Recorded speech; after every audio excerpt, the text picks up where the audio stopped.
storm comes a tall, handsome man in a dusty black coat with a red right hand. Lovely. Nicky Watt, how we doing, fella? I am very well. On the other side of the mic today, looking forward to it. Yeah, it's so it must be quite a new experience for you. So you're a Basingstoke man, but I believe you're actually Scottish. Yeah, I was born in Irvine in Scotland. My dad, MOD copper, so he moved down to Basingstoke when I was 6, and that's when I enrolled in the Hockey Basics program down in Basingstoke, and went through from Hockey Basics to the Elite League 10-year stretch. From 16 and from 6 in Hockey Basics to my first Elite League game at 16, all the way through Basingstoke. So 6 years old, a good young age. Did you and your brother start at the same time? Yeah, he was maybe a little bit after me. He was a little bit young. I think he was 2.5. So I think he started playing when he was 3.5. You know, little brother always wanting to just get involved and be in the mix. And then just little images of him in shirts too big, like running around the ice, to a year or two later ripping it up and absolutely dominating against kids that were like 8, 9, and 10. He was 6 and just like running riot. Absolutely brilliant. What got you started on it then? Was it the only real sport in Basingstoke? It is one of the only real sports in Basingstoke. No, I'll tell you what though, back when I was a kid, Basingstoke Town were in what was then like the conference of football. You know, the one just below, I think they call it like the top non-league. They were in that, and at that point, Basingstoke Rugby as well were in like the national. So then they were quite good, but now, I mean, Basingstoke Town don't even have a ground, and the rugby team aren't quite what they used to be. So yeah, Basingstoke's Bison has kind of always been like the biggest show in town. The old man he played for Air Bruins and Air Raiders with guys like Frankie Morris, Danny Shea, Tommy Serrell, Rocky Saganuk was the coach.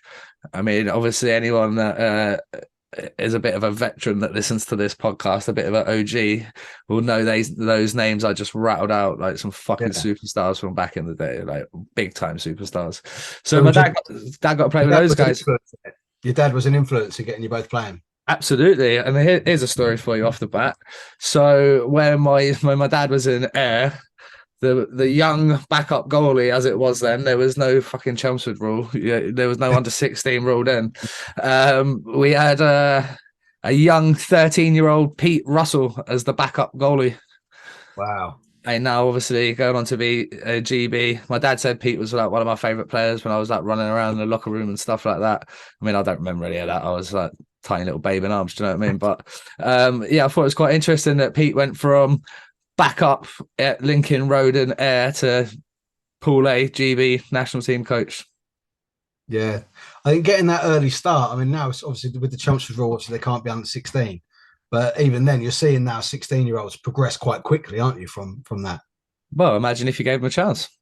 Yeah, exactly. Yeah. Imagine if you give some of these kids a chance. Like, I mean, the WHL, I know we're talking junior hockey, but the WHL, they gave exceptional status to Bedard. The OHL gave exceptional status to McDavid. The Quebec Major Junior League did it for Lafreniere. I think there needs to be at some stage a discussion in place within the EIHA, Ice Hockey UK, whoever it has to be, that maybe 3 times a year we let our 3 best 15-year-olds have exceptional status and at least be allowed to train.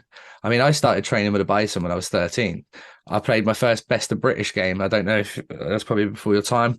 Best of British back in the BNL days. BNL was, I think, it was there or thereabouts. You had 1 Brit for every import. So if there was 10 imports, there was 10 Brits. For 9 imports, 9 Brits, whatever, however it worked out. And then they would do a competition to get the younger guys involved, to get the juniors involved. It's called the Best of British. And I think the Best of British essentially made it down to like an EPL game. I think you had to chop your imports down to 3 or 4. Wow. And though it was a different competition, but it was good. I mean, when I was involved, it was Basingstoke Bison, Slough Jets, Guildford Flames, Peterborough Pirates, it would have been then. So you're 13, 14. I'm getting to go minus the 5 imports. You still got 4 imports on the ice, and you've still got all your veteran British National League players. So you were competing against like fully grown men. And I remember it was like myself, Joe Green, or Kurt Reynolds. We were the kind of guys from Basingstoke that were stepping up and playing in that competition. And that just stood me in good stead. I think the year after I played as a 14, 15-year-old, played like 16 games, 17 games in the BNL.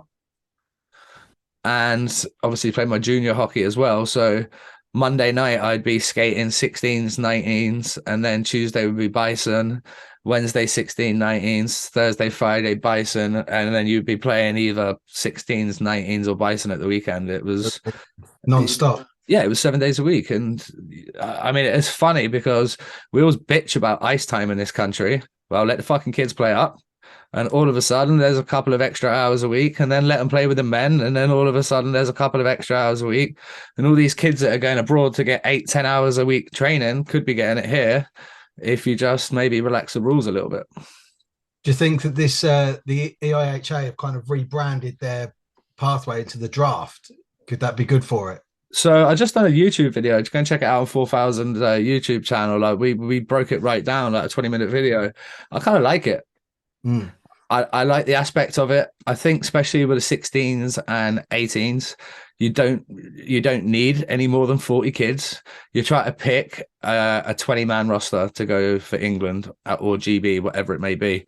So trimming the rosters right down and having the best 40 kids face off against each other is only going to be good. Yeah. Because if you think about it, let's say every team, Southwest, Southeast, North, Midlands, let's take their best 10 players. Okay, that's going to be their top 2 lines. So now that's all we've got. There is no more third or fourth line guys. Yeah. So you're facing off with essentially what should be the best possible outcome of talent. And that should then, in order, step the game up because it's better players playing against better players. And the experience should be better for them. If they do it right, there will be no one-sided games. Sometimes at the conference setup, there is a potential. You know, let's say the 94 year for the Southwest, really, really good. So they go out and win 4 games. They spank the North 7-1. They spank the Southeast 6-1. Blah blah blah. So they don't have competitive games that year. And then let's say the birth year after are a load of shit, then they go up there and they get dicked 4 games. Yeah. And they don't have any development either. So it all depends on the luck of your birth year. And like, really, because some clubs, and there's other situations where you have what I had with Southwest, where out of my 1 year that we won it and the last players, it was a choice between Jordan Kelsall and Tyler Cooper. Tyler Cooper obviously went on to play for GB20s. He went and played at Shats at Mary's in America. I cut him. There was probably 4 guys that I could have taken into that Southwest team. We were so strong. On a year like it would be now, I'd have had 23 guys out of the 40 if we were picking the best guys. Like our region was that strong. So if we were looking at the 40 best players in the country, 23 of them would have come from the Southwest. Now, it's going to be interesting to see how they do this and who's going to get their knickers in a twist when they go, oh my God, he didn't select anyone from the North. There is no North anymore. There is no Midlands anymore. It's done. It's finished. We need to get that thought straight out the brain, because I can guarantee parents are going to say, oh, well, my son didn't get picked because of this or because of that. He didn't get looked at because if they do their due diligence properly, and they talk to plenty of coaches, they talk to plenty of players and people that have been around the game, and make sure they do pick the best 40 kids, there's no reason why it won't be a massive success at the 16, 18 years level. Also love the fact that they've brung in like a fitness style combine. That'll get the little fuckers going, won't it? Yeah, that will. I did share the points of it the other day because it just looked really exciting when it came out, and a good sort of change. Well, they're going to have to get in. They're going to have to get in the gym. You don't want to be the one with the least amount of reps at bench press. Let me tell you, because there's going to be another 30, 40 guys stood around there. That'll get on top real quick. If you're losing all the fitness tests, it's not going to be a good look for you. No, the banter will certainly be flying around, won't it? Oh, for sure. Especially at that age. I mean, like I said, I've coached this under 15 conference, under 17s conference. I mean, I was 26 when I was my last year doing that. I was 26, 36 now. Some of the most fucking fun I've ever had. Being involved with hockey is going away with those conference lads because I was in the EPL and I always thought a lot of these guys are already training at that level. Don't treat them like a bunch of 16-year-olds. Just treat them like you would treat the EPL boys. And then obviously that means like they're way more relaxed and they're a good laugh. You let a bunch of 20 lads that are, 16, 17 away from their parents for a few hours and they're quite a crack. Yeah, yeah, they've certainly got a bit of character, haven't they? I know we had an issue with the GB under 18s, I think late last year when they went away and there was someone was sent home quite early. Hey, mate, it happens. It happens. And I mean, I've got a couple of GB18 stories if you want them. So we went away. My first year GB18s, we went away and we basically picked a Scotland team and we were fucking rubbish and we got absolutely smoked. We was in the division with Germany, Latvia. So we were like in the Group 1A, so the one below the top. Yeah. We had no right being there. Like I think the age group before us kind of don't know how they getting us in there, but we're in there, and yeah, it was painful. We got absolutely smoked in pretty much every game. But we went to a warm-up tournament in France, and we played our first game out in the mountains. And we come in, and France had been like a Pool A nation, and they only beat us 4-3. Oh wow! And we were like, "Fucking hell, lads, we're all right there. Do you know we're all right? We're not bad." We'll go back to the hotel. Everyone's like, yeah, I think we're going to be all right. We play them the next night, and it was the weirdest experience ever. So you skate out, and this barn had no plexi along one side. So the fans were just like sat there, ripping the pucks out, and it was going into the stands. It was nuts. But yeah, go out for warm up, and it was one of them. I didn't know if the fans had heard that it was like 4-3 the day before, and there was nobody there. Go in, like we're all getting our kit off, shooting the shit, getting ready to go out for the game. Go back out, and it was like a flash mob. The place was rammed. There wasn't a seat left in the barn, so the atmosphere was wicked. And then I'm sure one of the GB boys will correct me if I'm wrong, but I think we lost 16-1. Oh wow! So we lost 16-1. Yeah. I got kicked out of that game. So shout out to Peter Johnson for coming in and having my back with this. So obviously I'll play a physical game.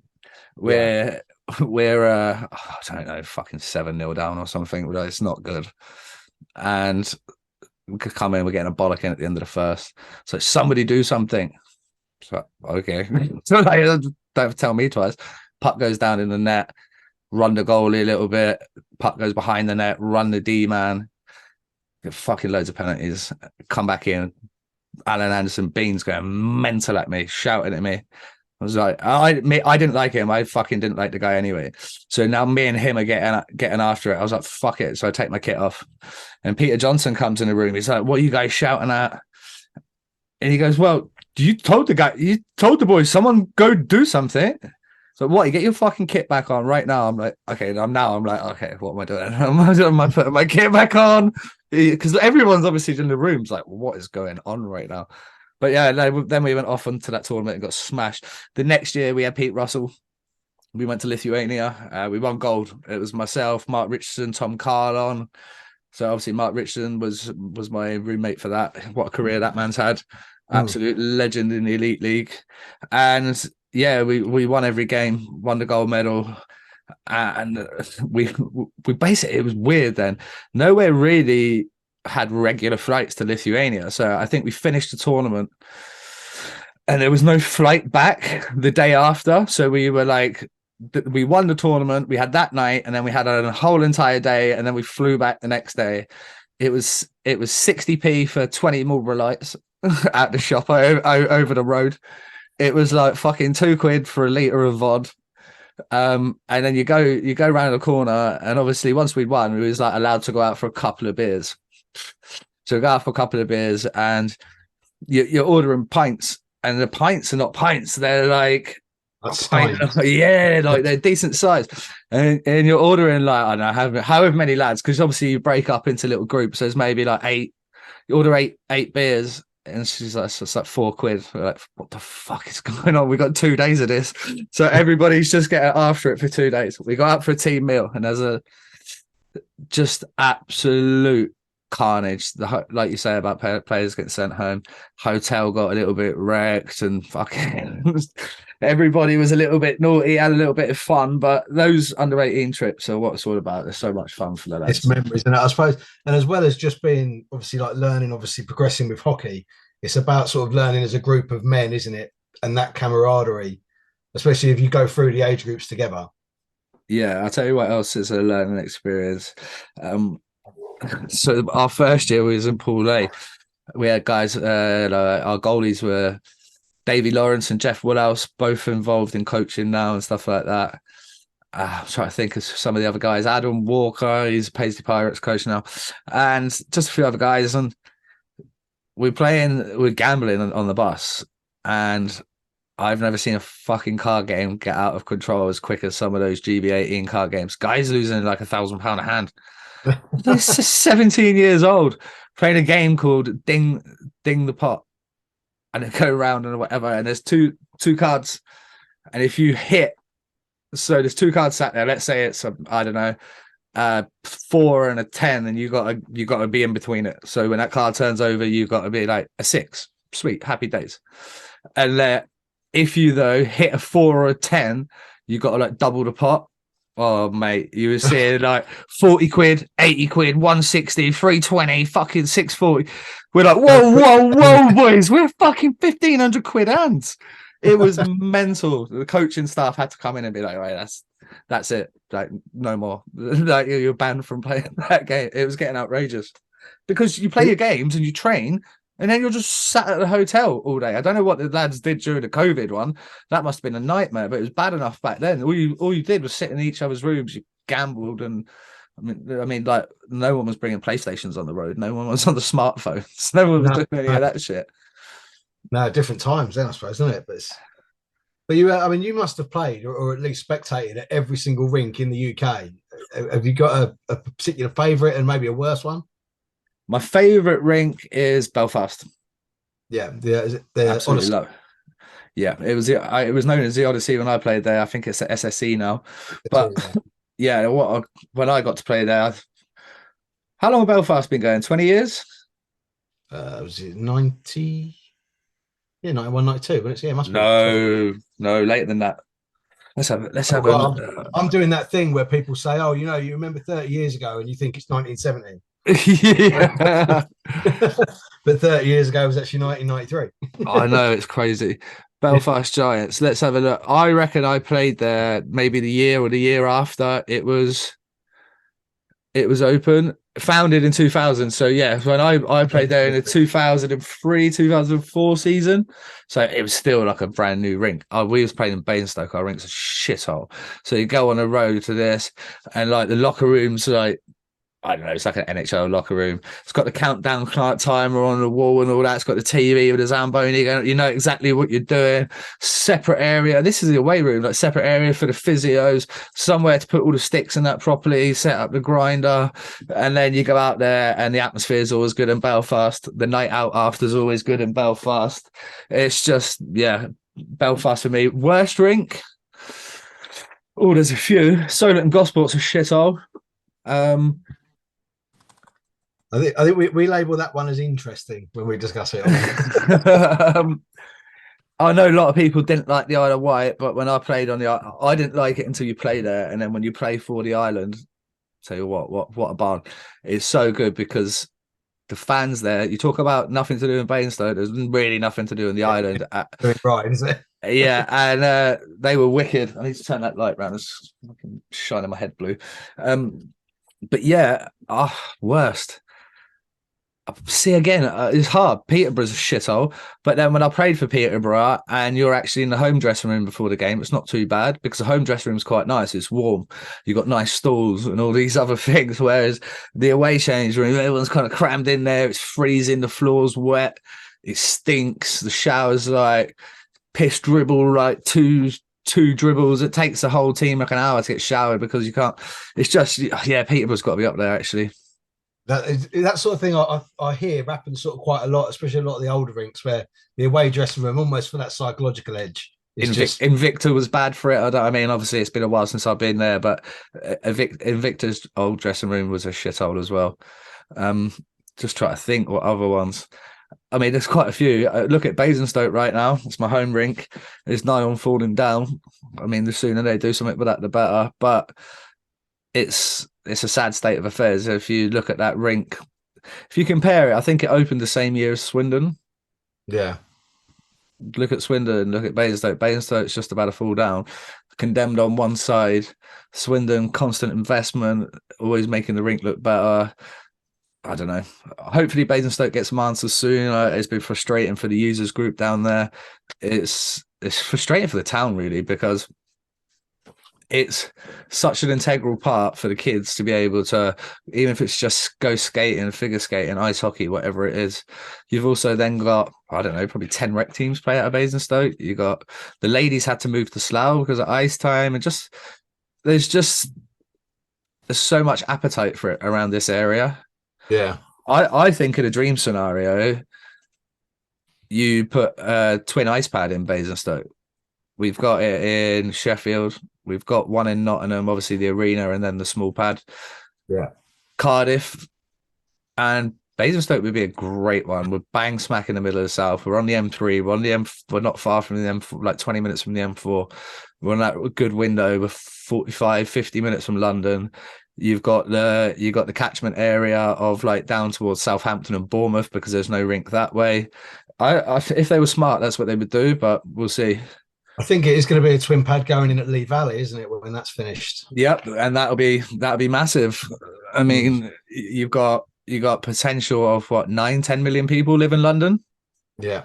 Well, let's get some of them. We don't need to get many of them interested in ice hockey, but if we can if we can get a few that are fucking half good, then we could be onto something. Because I can't remember the last time we heard of a player coming from like London. Like really coming from London and coming on and doing anything or being in a national team, or there's not. You get occasional guy from Essex maybe, or do you know what I mean, like around the area, but you never hear like, I guess Malik Martelli. Yeah, he's gone on to MK. He's got the potential. He's a London boy, isn't he? Who's the other black kid that was in Streatham last year then went to Romford? Harvey. Oh, Briggs. Yeah. He's not a bad. He's not a bad little guy as well. He's a good little player. So there is potential. Now, if you think about that, and you can get twin ice pads ramoed, get these kids from Streatham and Romford and wherever else over for extra ice time as well. There's potential. Having two pads, it's so much potential. The potential to be able to do hockey camps and clinics and coaching schools and all these kind of things is going to be massive. Obviously, Lee Valley there's no way to sugarcoat it. They're dog shit, aren't they? Really, at senior level, like I think they maybe won like 5 games in the last 5 years. So I think with a bit of if they're going to invest in the rink, it would be good for them to kind of maybe try and invest in the team as well, because I think they've been nomads for a while, haven't they? So that kind of helps the cause. I feel harsh because the boys still turn up, they still put it in, but I mean, no one wants to go and watch a losing product. So if they can figure a way to turn it around, get some guys signed up there in the new facility, be competitive in that league, that's only going to be able to help them go out into the community, bring people in the doors to come and watch the games. Then they start their learn to skate program, learn to play program, and they build off the back of bringing these people in to watch the games. But if you're losing 10-1 every week, no one's coming to watch. No. So when did you finish playing? And what was the reason behind you finishing? Obviously, I got a ban. I finished in 2014, and then I got a ban straight on the back of that. By UK It's Open, got 8-year ban from them. So my last club was Guildford. We went out in the playoff semi-finals in my last year, which was shit. Like, we had such a good team, and then we choked on the Saturday, which was crap. I thought that was going to be the perfect swan song, because at that stage, I'd already become a PT, so I decided I was going to take a year to kind of focus on my career. Because, like I said, from the age of 13, it was pretty much Monday to Sunday in an ice rink every day. And then once I got into the EPL and coaching a conference, it would be the same. I would be coaching Bainstoke Juniors Monday, Wednesday, my EPL training Tuesday, Thursday, conference on a Friday night, game Saturday, Sunday. So I've been doing that for about 10 years, and I hadn't really focused. I'd only ever done like odd jobs, you know what I mean? Worked at a boozer, drove a pub, drove a van, like forklift and all that sort of thing, back in the pub again for a bit of chefing or whatever. It was all just stuff to do alongside hockey. It was never like a career. And then in like 2013, I decided that was when I was going to become a PT. So I was like just about a year into growing my business by the end of that season. And I decided I was going to like focus on that. So I spoke to Paul Dixon, and I remember I was walking around Morrison, spoke, and that was kind of the last time I spoke to anyone about playing that year. And I think that was a week after the season. I kind of thought, fuck it. So I was going to Ibiza. I jumped on a little cycle of what I thought was Anavar, which is banned anyway. But it ended up being Winstrol. Basically, this was, I want to say it was like the 14th of June or something like that. They just knocked on the door. My ex-missus at the time opened the door. You can't eat dope in, hot piss test. I refused because I was like, well, season's done. I'm done. I'm not playing next year. So what right do you have? Like at this point, bearing in mind, you're not been getting paid for like 2 and a bit months. So our season finished on that semi-final. This was 2 months later. So it's not going to enhance any fucking performances, that's for sure. Seeing as there isn't any, it was literally just to drop a bit of fat, and it's naive probably on my part, but it is what it is. But yeah, so I refused the test, and they came back about a week later, and I was like, fuck it, I'll do the test. Did the test, and they classed it as 2 separate violations. So when they came back the second time, I thought they were coming back just to test me because I refused the first time. It was all a bit snaky, but like the whole breakdown's out there. I did a podcast with Anthony Russell, Banners on the Wall, and we spoke in depth right at the very time when it was raw. And like, I mean, I don't want to say too much about UCAD, but they're a bit of a piss take. I mean, we'll come back on in April, and I'll tell you some more stories. But I got a little saying going with them for now, so I need to be careful what I say. But the whole they're not doing themselves any favors in boxing or anything now, are they, at the moment? So like once you've been involved with them and you see them from the inside and see what they're actually like, then yeah, you can see they're not doing themselves any favors with boxing. It's just funny, the guys that they catch. Now, I've spoke about it on my podcast before, like how much fucking growth and tests and shits AJ been on in his whole life. You don't just walk around at 18 stone jacked, ripped year round. Like, it's just the guys that you can see. Obviously, they caught Ben, didn't they? Yeah, but it wasn't actually them that caught him. It was, I think it was, yeah, it was Wilder. Like they had the whole thing with Tyson Fury and his joke of a ban, and then we had Dillian White getting caught for blow, and then it was all right. But yeah, they'll catch a fucking 7th league footballer or an EPL ice hockey guy or a amateur boxer or whatever, like an amateur rugby, because what they do is they fill a quota. And you'll see that. Like, how's no one in the Premier League? Just law of averages. Let's say every squad has 25 guys and there's 20 teams in the Prem. That's 500 guys. You're telling me there's 500 guys in that league that don't do drugs? well, there was something recently about the Liverpool team and using inhalers. Yeah, absolutely. Using inhaler. Yeah, the amount of people in the world that have got asthma, and then all of a sudden they reckon that everyone in the Liverpool squad has got asthma. Well, it's just that little steroid inhaler opens out your airways. it works. Like in my day, it used to be Sudafed. Everyone used to pop little Sudis before the game, little red ones, and it's just a decongester. I think actually they might have had a bit of ephedrine in as well, so they gave you a little fucking kick up the arse to get you going. But I mean, that was when you used to be allowed to drink like Jack 3D and that, the proper one. Fucking one of them pre-game, just wired, ready to go. But yeah. So yeah, obviously you got till April then, till that finishes with you. No, it's already finished. It finished in June last year, but I can't really go into it, so I'll leave it for now. But we will definitely talk about it. So obviously you finished playing, and then I think was it 2019 you started 4,000 and counting. It was indeed, yeah. It's been going a while now. I think we're rolling into the 4th year, just about. What's the story about the team and why you wanted to start it? So I came across Spitting Chicklets late. Well, I say late. Not as late as everyone else in the UK, but my brother had already been listening to it since like episode 4. When it was just Wit and RA on the couch, like shooting shit, and Biz was not even a thought. So I came into it a little bit later than that.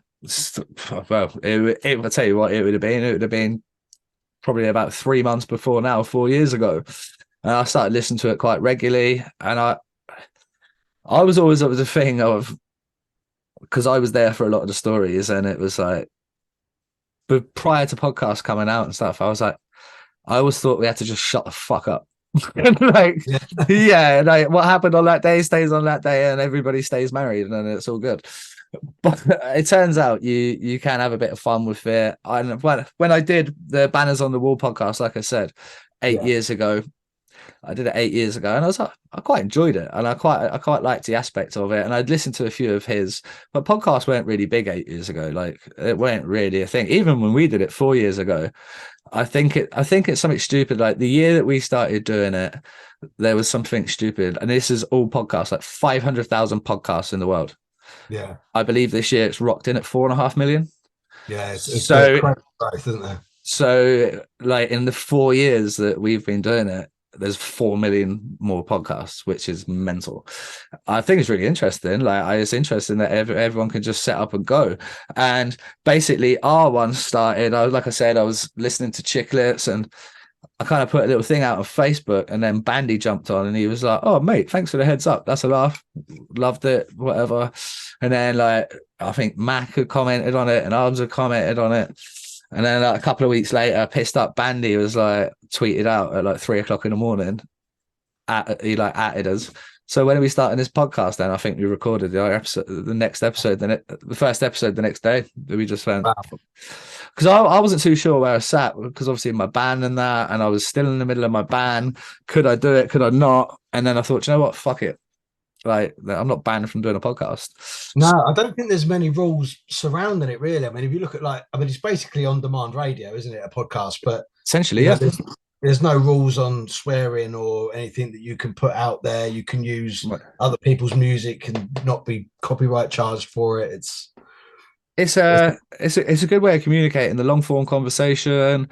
I think, especially with hockey players, because all you normally get is 35 seconds in between a period or at the end of a game, or you get a few words in the program where they've asked them who their favorite player or whatever it is. It's not a real conversation, and then you're not really getting to know anything about them or any stories from them. So the fact that we get to do the long form, I think it gets the players out there a little bit. I think why shouldn't we be trying to brand our players like everybody else? Why shouldn't they be able to get their names out there, promote themselves, maybe get some sponsorships on the side? Like, no one's making a lot of money at this. Let's try and help the boys out a bit. Absolutely. I mean, that was the only idea really behind me starting this, was to just try and push the game out there, because I came late to it just because I didn't know it was there. Oh, really? So are you from Chelmsford? From Colchester. Oh, okay. And I, I'm nearly 40 now. I got into ice hockey with the Mighty Ducks in the 90s. I saw the Leafs in Toronto in early 2000s. But I love sport. My wife says that I'll watch 4 nuns play badminton because it's sport. I would. But I had absolutely no idea that I could go and watch semi-pro ice hockey 20 minutes from my house. Yeah, and they fell in love with it straight away then. Yeah. I took my daughter at the time. She was nearly 10 because it was before COVID. And straight away we were like, yeah, we love this. And then obviously the COVID lockdown hit and everything sort of shut down. So we were waiting to get back. And I think that's the sort of, as we were talking earlier with ice time, the facilities that need upgrading, there's areas in the country that just need a facility. Yeah. The more we grow the game, the more that will happen. And I think the better the guys are doing at the international level, it's when they start qualifying for the Olympics and stuff, that's when they will get the recognition. They had a great opportunity last year in Nottingham and choked at the last stage, and it's disappointing because I actually, leading into that, I felt pretty confident that they were going to get the job done. I am, however, very, very confident they'll get the job done in Nottingham this time, and they will be one of the 2 teams that come out of that group, 100%. Yeah, I'm the same. And I think the women are doing a good job as well, and they'll represent. Yeah.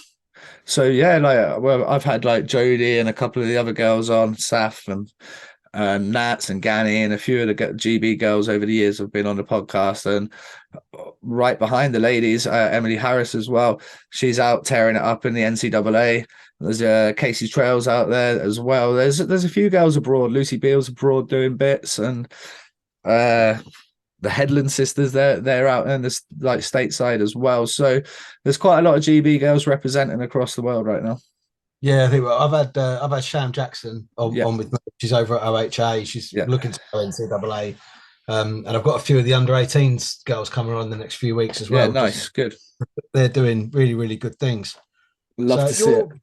You're with 4,000 and counting. You're over 200 episodes deep now in the 4 years. Yeah. Have you got a favourite? Theo Fleury. Yeah. Yeah. I mean, anyone that grew up watching hockey when I watched, the fact that I got to sit and interview Theo Fleury was mad. And obviously we got to talk to him about everything. So from the sexual abuse from his coach, from his cocaine habit, to blowing fucking $1 million contracts like they were going out of fashion. Just, yeah. And he was so candid, so open and honest. So that was fun. Adam Greeno, when he got out of jail, oh, that was good. He told a story called the cousin Vinny story. I won't put it on here just in case you got some kids listening. But if you do, we do normally keep it cleanish on here. if you do want to go and listen to Adam Greener's episode 7, go listen to his cousin Vinny story. It will make you laugh. Terry Miles episode. Terry Miles is like the king of impressions. So when he came on, that was a great crack. One for the old school, Paul Heavey. He made me cry laughing during that podcast, honestly, because the old school guys don't give a shit. No, they don't. Like, they don't care. So he came out and just told all the stories. Whereas you got the young guys going, I better not say this, I'll get him in trouble. I better not. Heaves just came straight in. It was like, yeah, one night we were down here, and then we were driving the team car. We jumped out, let the team car go down the hill, and just all the stories. Telling stories about one of the imports was I think he was a Ukrainian guy. So it was his last night. He was going, so they all went like to have beers at the house, and they were sponsored by Labatt. So he said just cases and cases and cases of Labatt in the team house. And one of the Polish lads finishes his beer, stands up and chucks it off the wall. And the boy's like, "What are you doing?" He's like, "Tradition." He said, so after that, every beer they drank, everybody was just turning around. So you walk into the living room of this team house, and it's just like a wall of glass just built up. So they're thinking, like, it's December. They go, oh, it's a bit cold. It's a bit cold. We get a fire going. So they're outside, and they've got nothing to get it going. So they're grabbing books off the bookshelf, starting this fire in the garden. And then they're upstairs breaking matey's like bed and desk and drawers and that. Everything's going on the fire. He's going home. He's going back to Poland or Ukraine, wherever he was from. But yeah, so those old school guys, they're fun to interview. They got stories for days. And then more serious one, getting to interview Colin Shields twice. That was cool.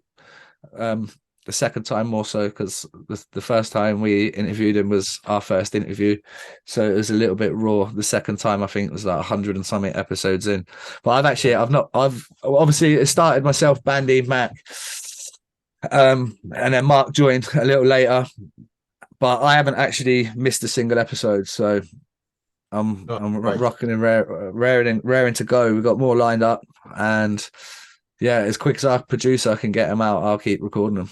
Yeah, and I mean, people that do, as you said, there's so many people that have sort of popped up and doing them, and now just aware of how time consuming it is. Oh yeah. It's very time consuming. It takes up a lot of time, especially now we're moving into the YouTube side of things. So how we used to do things before, we come on and we would do like our talk about what's current, what's going on, UK hockey, GB hockey, Liam Kirk abroad, whatever it may be, and then we would do our interview and then wrap up. Whereas now we're going to do all our interviews are still going to remain on like Buzzsprout, Spotify, podcasts, wherever you find your podcasts, etc. But our kind of current affairs or more kind of opinion based stuff around the UK game is going to move to our YouTube channel. Right. I just think it just kind of covers more bases, and I know from speaking to a couple of the boys, they like this kind of thing where they're watching. And I was like, well, I don't mind being on camera. So you get used to it, right? You get used to being on camera, same as anything else. And yeah, I think it's a good avenue to grow. All of a sudden, we just had an influx of subscribers with our new content that's gone out, which is good. Try to get to that magical 1,000 so we can start monetizing it. That's obviously the plan. And yeah, continue to grow. Obviously, throughout the podcast, we've been able to do some cool stuff. We've been to a couple of Challenge Cup finals, interviewed some of the guys on the ice afterwards.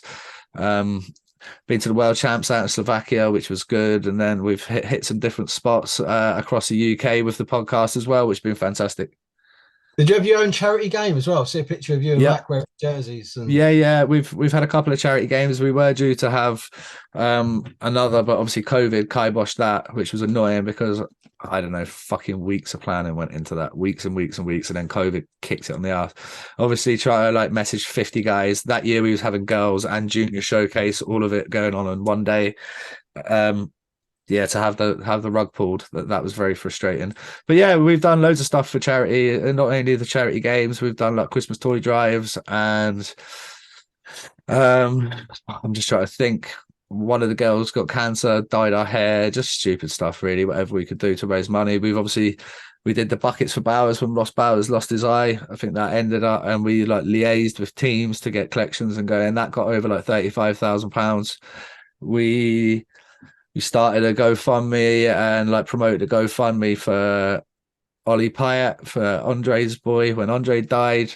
Yeah, I think that was like 9,000 maybe at the end. Like there's been a few things. I think out and out since we started, kind of all in about 85,000 pounds been raised for charity of some way, description or another throughout the charity games and GoFundMes and shirt auctions and other shit that we've done. So we've been quite fortunate on that sense to be able to do that. I think actually one of the best things we got to do, one of the little lads we know, Zooms, or Zach to everybody else, he got leukemia. So the first year that we did the charity game, some of the money went to Royal Marsden, it went to a couple of other places, and then some of the money went to the Family Direct, which I thought was good. That was part of the reason like we wanted to do it, raise some money for them, obviously spending all that time up at Royal Marsden. We got to then take Zach up to Scotland.